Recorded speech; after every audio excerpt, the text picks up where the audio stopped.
Haïssez-vous l'hiver? La glace, les factures de chauffage, les bottes qui prennent l'eau, les voitures qui partent plus. Est-ce que l'hiver vous rend malade, dépressif? Je vous l'accorde, c'est une saison qui n'est pas toujours très drôle. D'ailleurs, on dirait qu'on se plaint de plus en plus. Et pourtant, les hivers sont de moins en moins rigoureux. Dans les années 50, par exemple, il tombait 2 pieds de neige de plus chaque hiver. Est-ce qu'on serait en train de devenir plus fragile? On a essayé de savoir quels étaient les effets de la neige et du froid sur les Québécois. Je dis l'hiver, maudit hiver, les dents serrées, les mains gercées, les patries à terre. Je dis hiver. Les Québécois seraient bien sûr différents s'ils n'avaient pas à affronter l'hiver. Pour ceux qui ont la goutte au nez, les pieds gelés et le moral bas, nous avons fait enquête sur cette calamité qu'est le froid. Sommes-nous plus malades, plus enclins à la dépression? Bref, les Québécois sont-ils engourdis par le froid? Pour répondre à ces questions, nous avons rencontré 5 spécialistes. Lentement, on crève. Notre enquête porte d'abord sur l'incidence du froid sur la santé physique des gens. C'est pour certains, l'hiver, c'est bon pour la santé. Pour d'autres, c'est un véritable cauchemar. Pour le docteur Arsenault, en tout cas, c'est le début d'un dur combat. Des grippes, des laryngites, des bronchites, des bronchiolites. Les asthmatiques, c'est leur saison mortelle. Et ils arrivent toujours décompensés. Ils ont beau prendre leurs médicaments, le nez commence à couler, ils deviennent à bout de souffle. On en reçoit beaucoup, beaucoup, beaucoup, beaucoup. En ce qui a trait à la santé mentale, ce n'est guère mieux. Frédéric-André Hurtaud, spécialiste en psychologie transpersonnelle, est co-animateur de l'émission Questions de vie. Frédéric-André est le confident de bien des gens. Selon lui, l'hiver accentue la peur de la solitude. Lorsqu'il fait froid, être deux, ça réchauffe. Le froid a un impact qui est très important sur les gens puisque le froid amène les gens à se refermer, à se recroqueviller sur eux-mêmes. C'est un moment d'introspection, c'est un moment très isolant, c'est un moment de solitude. Et c'est pour cette raison-là qu'à l'automne, on voit tous ces gens essayer de s'accoupler, de rencontrer d'autres personnes pour passer l'hiver au chaud. On a peur de se retrouver seul en hiver. On est coupé de toute forme d'activité parce qu'il fait froid, donc on se tient en dedans. C'est pas un moment d'action, au contraire, c'est un moment de réflexion. On agit beaucoup moins en hiver. Et c'est pas le moment d'entreprendre des choses nouvelles, mais de préparer des choses qui vont éclore au printemps. Notre enquête se poursuit. 3e question, l'hiver et le froid ont-ils une influence sur l'activité sexuelle des Québécois? Non, ben sinon, d'habitude, on fait ça en dedans. C'est bon d'être au chaud quand t'arrives à la maison, tu sais. Si ta femme peut te mettre au chaud, c'est bon. Ben, si ta blonde peut te mettre au chaud, c'est encore plus bon. Ben, les gens sont peut-être plus actifs parce qu'ils veulent se réchauffer.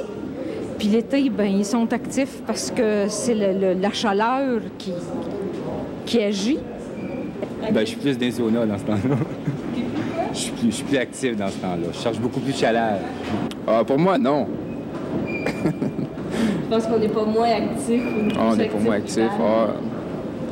Je penserais pas. Qui d'autre peut nous parler de l'hiver avec autant de plaisir que le philosophe jovialiste André Moreau?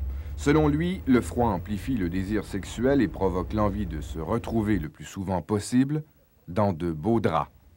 Oh, mais le froid ne diminue pas l'appétit sexuel, tout au contraire. Le froid stimule notre capacité de résistance. Le froid stimule notre désir. Avez-vous déjà plaqué vos lèvres dans le blizzard de l'hiver, sur d'autres lèvres humectées de froid, mais qui expriment en même temps toute la chaleur sirupeuse de la vie? Avez-vous eu un de ces baisers, hein? Avez-vous connu un de ces baisers voluptueux, chauds, qui évoque en vous des sensations himalayennes, hein? Au moment où vous enveloppez l'autre, transi de froid, et qu'il y a comme cet effluve, hein? Ce magnétisme brûlant qui fait fondre les glaces, hein? Parfois qui tombent, qui dégoulinent dans la barbe et la moustache, hein? Qui vous transforme en sculpture érotique, que dis-je, aphrodisiaque.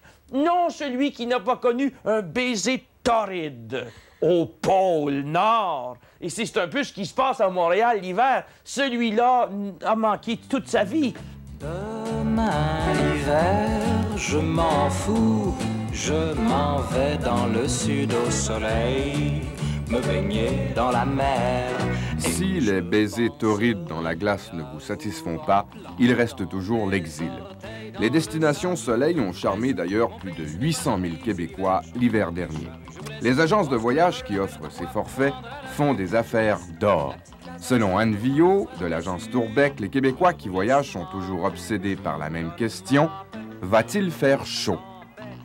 Alors, les Québécois, ils sont obsédés par la température. Une des premières questions qu'ils nous demandent sur la destination, est-ce qu'il fait beau? Est-ce que tu es sûr qu'il va faire beau? Est-ce que tu peux garantir qu'il va faire beau? J'ai entendu dire qu'il pleuvait ou bon, c'était un temps gris durant cette période-là, risque d'ouragan, etc. Pitchant des balles de neige en glace en pleine face, je vous laisse.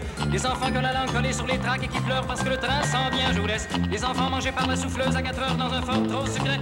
Quand les gens nous arrivent à l'agence pour acheter un voyage dans le sud, alors il y en a qui sont très nerveux, super fatigués, au bord de la dépression nerveuse. Il y en a d'autres que, bon, c'est leur visite annuelle sous les Antilles. Alors il y a différents type de personnes, mais quand ils ressortent d'ici, en général, ils sont très contents de savoir qu'ils partent très bientôt. Imaginez le scénario suivant. Un parti politique, très sérieux, se présente aux prochaines élections en promettant à tous les Québécois un voyage au soleil par hiver. À votre avis, ce parti politique aurait-il de bonnes chances de former le prochain gouvernement? Ben, s'il y a un parti politique qui va offrir à tous les Québécois des voyages gratuits vers le sud, je pense que la plupart voteront pour ce parti politique. Mais il faut l'argent, bien sûr. Ah, je suis sûre. Je suis sûre que ça fonctionnerait. Comme s'il faudrait, je le ferais moi-même, là. Mais oui, je suis sûre que ça fonctionnerait parce qu'il y a beaucoup de gens qui veulent partir dans le sud puis qui peuvent pas, soit par l'emploi ou manque d'argent ou... Ah oui, oui, je pense que oui. Je pense que tout le monde va être prêt pour ce parti-là. Je pense que ça n'irait. Je pense que tout le monde va être prêt pour ce parti-là pour qu'ils les envoient dans le sud. C'est-tu partir rhinocéros, là? Oui, mais je pense que c'est utopique, ça serait pas réalisable. Eh bien, les sceptiques seront peut-être confondus. Même si le projet ne semble pas très sérieux, il pourrait être réalisable. M. Kimon Valaskakis de l'Institut Gamma, Centre de recherche pour l'économie, croit que nos gouvernements ne calculent pas de la bonne façon. Selon lui, on devrait miser sur la bonne santé plutôt que sur la maladie. Le projet, en plus d'être louable, aiderait à l'économie du pays. Si les gens sont heureux, ont moins de stress, ils seront moins malades. Ils seront moins malades sur le plan physique, moins de rhume, moins de grippe, etc. Et ils seront aussi moins malades sur le plan mental. Et les maladies mentales, aujourd'hui, c'est très important. Par conséquent, finalement, quand tout sera comptabilisé, l'État va économiser parce qu'on aura moins de journées perdues aux maladies et on aura une population plus productive avec une plus grande qualité de la vie. Tout le monde sera gagnant. Mais le problème, c'est que dans nos systèmes actuels, on ne comptabilise pas la bonne santé. Moi, je suis convaincu que si on comptabilisait la bonne santé, peut-être ce genre de scénario qui est préconisé serait tout à fait raisonnable. L'hiver a toujours été le calvaire de bien des Québécois. Il est prouvé cependant que cette saison fait de nous un peuple combatif. Il ne s'agit donc pas de renier le froid, mais de l'apprivoiser. À l'avenir, lorsque vous en aurez assez de pelleter avec la goutte au nez, rêvez donc de ce parti politique pour qui la santé est importante. En attendant, M. Moreau a trouvé quelques trucs pour s'amuser dans la neige. C'est avec plaisir qu'il nous conseille sur la façon de bien se réchauffer en hiver. Allez faire l'amour dans la neige. Roulez-vous.